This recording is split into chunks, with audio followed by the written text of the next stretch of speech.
اب میں عرفان صاحب کی طرف جاؤں گی. عرفان صاحب آپ مجھے یہ بتائیے گا کہ آپ لوگ جب اس ٹریننگ کو کرواتے ہیں, زیادہ تر مجھے ایسا لگتا ہے کہ ہمارا یہاں ایک کانسیپٹ بنا ہوا ہے, میجورٹی اولڈ ایج جو لوگ ہوتے ہیں نا وہ اس کی طرف زیادہ اٹریکٹ ہوتے ہیں, باقی لوگ اس کو سیریسلی لیتے نہیں ہیں.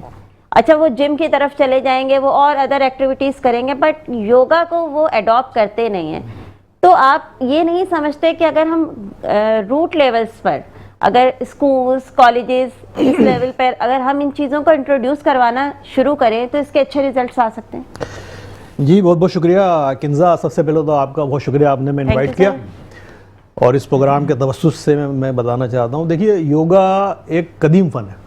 جی بالکل. اور یہ پہلے خواص تک محدود تھا, اور یہ سینہ بہ سینہ چلتا ہوا آتا تھا. اس کے بارے میں عام لوگوں کو نہ پتہ تھا اور نہ ہی یہ عام لوگوں کو بتایا جاتا تھا.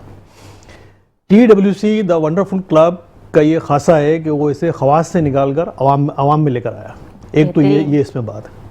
پھر جس طرح بھی مشتاق صاحب نے TWC کے بارے میں بتایا, تو TWC میں اور دوسرے اداروں میں یوگا کا فرق یہ ہے کہ باقی جو ادارے ہیں ان کے اپنے اپنے ہیڈ ٹیچرز جو ہے وہ یوگا سکھاتے ہیں, جبکہ TWC کے پاس اپنے گرو ہیں.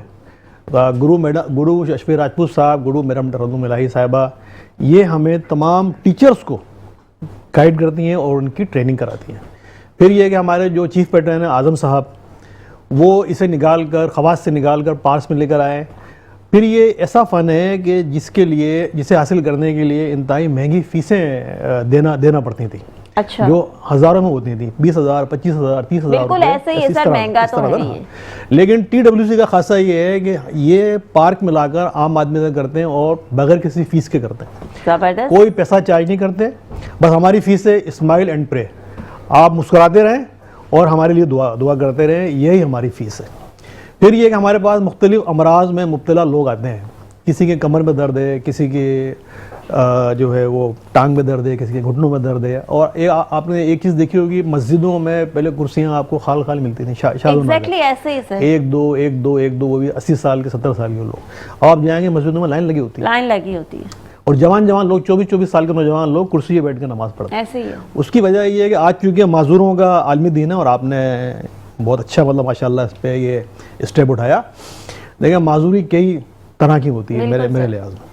معذوری ایک تو وہ ہوتی ہے جو اللہ تعالیٰ کی طرف سے, اور ایک وہ ہوتی ہے جو خود اختیاری ہوتی ہے. ٹھیک ہے نا, مطلب ایک ہی ہے کہ ذہنی معذوری, جسمانی معذوری.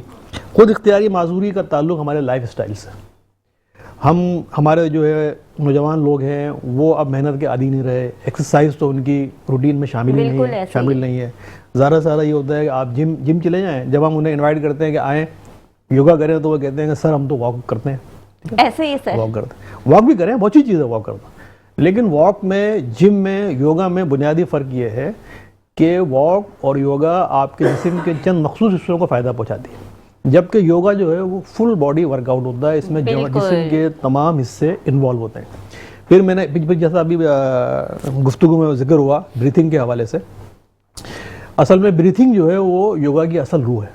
ٹھیک ہے, ایسے ہی سر. جب امراض کا تعلق ہمارے خون سے, یہ خون ہمارے جسم میں دوڑتا ہے جی, اور خون کے ذریعے ہی بیماریاں مختلف جگہ پہ داخل ہوتی ہیں. خون کے ذریعے سے ہم یہ جو ہے شفا بھی پاتے ہیں.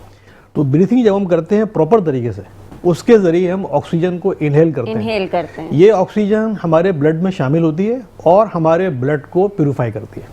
جب ہمارا بلڈ پیوریفائی ہوگا ہماری باڈی اپنے آپ جو ہے وہ بالکل ایسی ہے. اور مفتی صاحب موجود ہیں ماشاءاللہ الحمدللہ, یہ ہماری بڑی خوش نصیبی ہے جیسا انہوں نے اس کے بارے میں بتایا. دیکھیں سب سے بڑی دولت جو دنیا میں وہ تو ایمان کی دولت ہے, جو اللہ تعالیٰ نے ہمیں مسلمان بنا کر پیدا کیا. اور ایمان کے بعد سب سے بڑی دولت وہ صحت کی نعمت ہے. کوئی اس میں جس کے پاس صحت نہیں ہے تو وہ سمجھ لیں کہ وہ بس صرف دیکھتا رہتا ہے. ہمارے دوست موجود ہیں, ہم انہیں دیکھ رہے ہیں لگا کر. اب اس میں یہ ہے کہ اللہ تعالیٰ کی بڑی بلیسنگ ہے, اس نے ہمیں مسلمان بنایا, مسلمانوں میں پیدا کیا. اب اگر نماز ہے, اگر نماز کے تمام ارکان بھی ہم اس کی اصل روح کے مطابق ادا کر لیں تو بھی ہم مطلب بہت سی بیماریوں سے محفوظ رہ سکتے ہیں. یعنی کچھ ایسے نماز میں پوزز ہیں جسے ہم آسن کہتے ہیں, یوگا کے زمانے میں آسن کہتے ہیں, وہ ہماری یوگا میں شامل ہیں. اتحیات میں بیٹھنا یہ ایک باقاعدہ پوز ہے ہمارا، اور وجر آسن جسے ہم کہتے ہیں، اور اس کے ذریعے جسم کے بہت سے حصوں کو جو ہے فائدہ پہنچتا ہے۔ تو اسی طریقے سے تمام چیزیں ہیں۔ اب سب سے بڑا جو ہم سمجھتے ہیں، جو ہمیں اس کا بینیفٹ ہمیں مل رہا ہے، کہ ہمارے یہاں لوگ آتے ہیں وہ کرسی پر بیٹھ کر نماز پڑھتے ہیں، ہمارے پارک میں جب آتے ہیں وہ کرسی ساتھ لے کر آتے ہیں، لیکن الحمدللہ جب وہ یوگا کو اس کی اصل روح کے مطابق کرتے ہیں تو 2 مہینے میں، 3 مہینے میں، 4 مہینے میں وہ کرسی چھوڑ دیتے ہیں اور پھر باقاعدہ زمین میں بیٹھ کر سجدہ کرتے ہیں، نماز پڑھتے ہیں۔ یہ ہمارا سب سے بڑا انعام ہے، اور یہی ہماری فیس ہے۔ ان کے دل سے جو دعا نکلتی ہے